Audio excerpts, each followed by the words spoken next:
What if I told you that hot water can sometimes freeze before cold water? It sounds impossible, but scientists have actually observed it, and this strange phenomenon has a name, the Mpemba effect. But there's a catch. It doesn't happen every time. Imagine putting two identical containers in a freezer. One starts with hot water, the other starts with cold water. Common sense says the cold water should win. After all, the hot water has farther to go before it even reaches freezing temperature.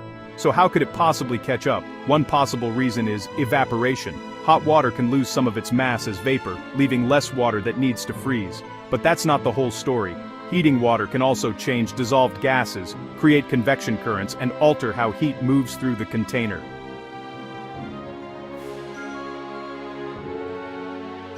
And then there's an even stranger effect, supercooling. Water can sometimes fall below 0 degrees Celsius without freezing. Then, suddenly, ice begins to form. And tiny differences between two samples can determine which one freezes first. That's why scientists have struggled to find one simple explanation.